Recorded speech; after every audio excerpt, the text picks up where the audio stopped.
नमस्कार दोस्तों, आपकी अपनी चैनल साइंटिफिक एस्ट्रो वास्तु में आपका हार्दिक स्वागत है।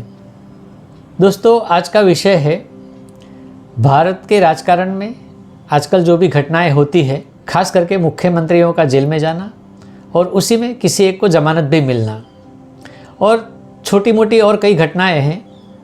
इसके बारे में कई लोगों ने मुझे प्रश्न किया है कि ये क्यों हो रहा है, कैसे हो रहा है, और ज्योतिष शास्त्र के माध्यम से इसको जानने की कोशिश करें तो अच्छा रहेगा। तो दोस्तों, याद रखिए कि ये सारी घटनाएं जो हो रही है, इसमें मुख्य दो ग्रह है।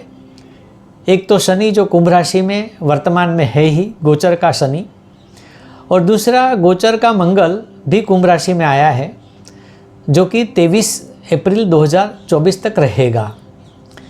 और तब तक ये घटनाएं होती रहेंगी, कुछ न कुछ अनपेक्षित या ऐसी घटनाएं जिसके बारे में पहले से कोई प्रिडिक्शन नहीं था।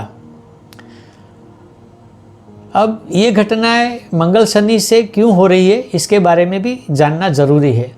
लेकिन उसके पहले अगर आपने हमारी चैनल को सब्सक्राइब नहीं किया है तो सब्सक्राइब करें, लाइक करें, शेयर करें और बेल आइकन को दबाना न भूलें, ताकि ऐसे ही वीडियो आपके सामने जल्द से जल्द पहुँचे।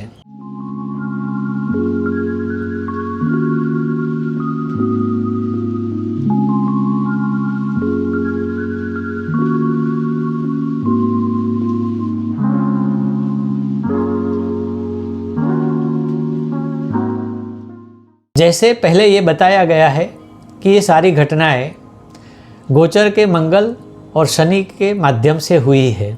गोचर के शनि और मंगल का प्रभाव किस तरीके से होता है, इसको अगर हम जान लेते हैं तो हमें ये सारी घटनाओं के बारे में विशेष जानकारी मिल सकती है और आगे क्या होने वाला है इसके विषय में भी जानकारी मिल सकती है। इसीलिए इस वीडियो को आप अंत तक देखें, यह रिक्वेस्ट है। और अगर वीडियो के बारे में आपको कुछ पूछना है तो हमारे कमेंट सेक्शन में जाके आप पूछ सकते हैं। सबको मालूम है कि गोचर का शनि तो पहले से ही कुंभ राशि में है और गोचर का मंगल भी कुंभ राशि में आया है, जो कि 23 अप्रैल 2024 तक रहेगा। और इन दोनों ग्रहों की युति के कारण कुछ अनपेक्षित घटनाएं या सनसनीखेज घटनाएं होती है और होती रहेगी। कहाँ तक? 23 अप्रैल तक। इसके बाद मंगल जो है कुंभ राशि से आगे मीन राशि में प्रवेश करेगा और तभी जो घटनाएं हुई है उसके बाद में जो भी परिस्थिति होगी वह स्टैंड स्टिल रहेगी, यानी कि जैसे थे वैसे रहेगी। इसके बाद में कुछ विशेष नहीं होगा जब तक चुनाव खत्म होता है तब तक, और शांति से चुनाव पूर्ण होंगे। छूटमूट घटनाएं हो सकती है, लेकिन ज़्यादा कोई खास विशेष घटनाएं सनसनीखेज नहीं होगी। अब सबसे पहले हमें जानना चाहिए कि यह वर्ष शनि के प्रभाव में है, यानी 2024, जिसका अगर हम अंक निकालें तो 2 + 0 + 2 + 4 यानी कि 8, और 8 अंक शनि का है। इसका मतलब यह वर्ष पूर्ण शनि के प्रभाव में है। और उसके साथ में इस समय मंगल भी जुड़ा हुआ है, और इन दोनों का प्रभाव एक साथ में जो परिणाम देता है वह हम देख सकते हैं।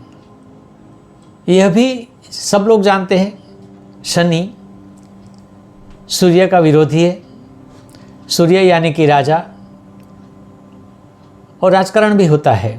तो जहाँ राजनीति में, राजकारण में गड़बड़ है, वह सारी गड़बड़ शनि बाहर लाने की कोशिश करेगा। शनि का दूसरा गुणधर्म है कर्म का फल देना, जो कि न्यायोचित भी होता है, यानी कि अच्छे कर्मों का फल अच्छा और बुरे कर्मों का फल बुरा।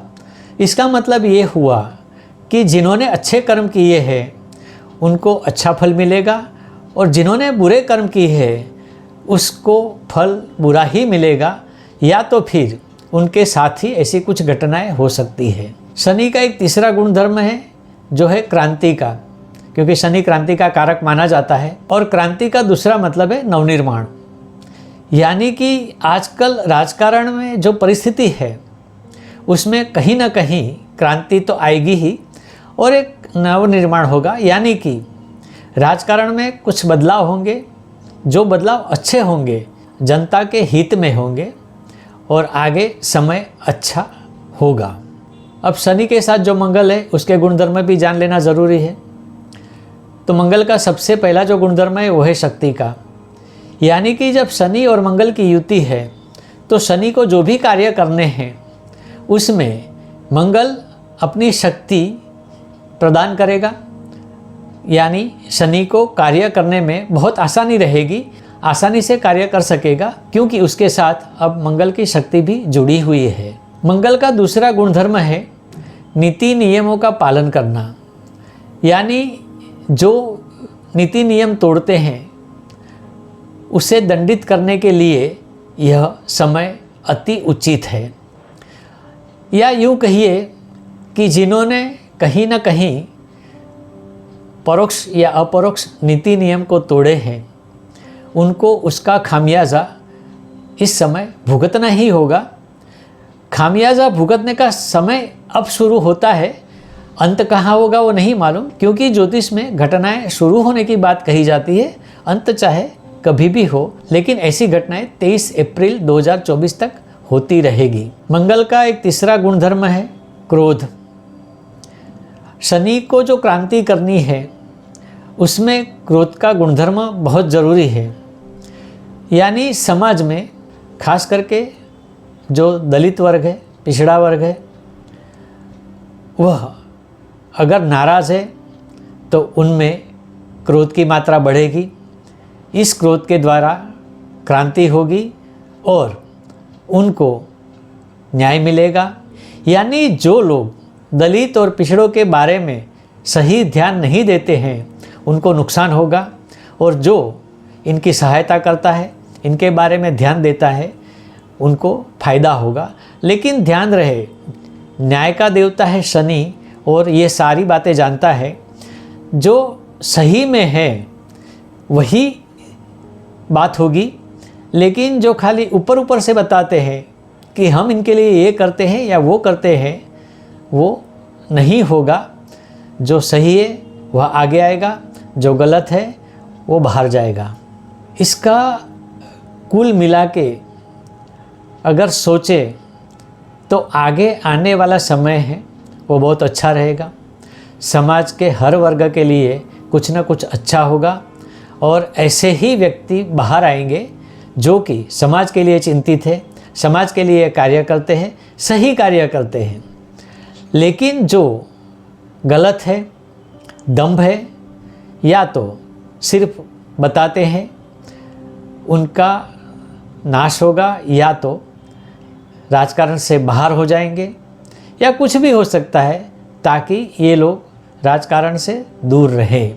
तो कुल मिला के यही परिणाम आता है कि आगे आने वाला समय अच्छा रहेगा। और चुनाव के परिणाम के बारे में मैं बताऊं तो ये होगा कि आगे जो अच्छा समय आने वाला है उनके लिए जो जो व्यक्ति ज़रूरी है वही लोग चुन के आगे आएंगे, क्योंकि इसमें मैं किसी पक्ष का नाम नहीं लूँगा कि ये पक्ष के आएंगे या वो पक्ष के आएंगे, कोई भी, परंतु वही लोग चुनकर आएंगे जिन्होंने सही में सही तरीके से लोगों के लिए कार्य किया है, अपना जीवन इन बातों के लिए समर्पित किया है। तो चाहे किसी भी पक्ष का हो, कैंडिडेट वही चुन के आएगा जिसने समाज के लिए सही किया है, अच्छा काम किया है, और ये आगे होगा। लेकिन फिर याद दिलाता हूँ, अगर आपने हमारे चैनल को सब्सक्राइब नहीं किया है तो सब्सक्राइब करना न भूलें। आशा करता हूँ वीडियो आपको पसंद आएगा, इसको लाइक करें, शेयर करें, और फिर से याद दिलाता हूँ बेल आइकन को दबाना न भूलें ताकि ऐसे ही वीडियो आपके पास सबसे पहले पहुँचे। अगर आप इस वीडियो के बारे में कुछ पूछना चाहते हैं तो हमारे कमेंट सेक्शन में जाके पूछ सकते हैं। आज के लिए इतना ही। नमस्कार।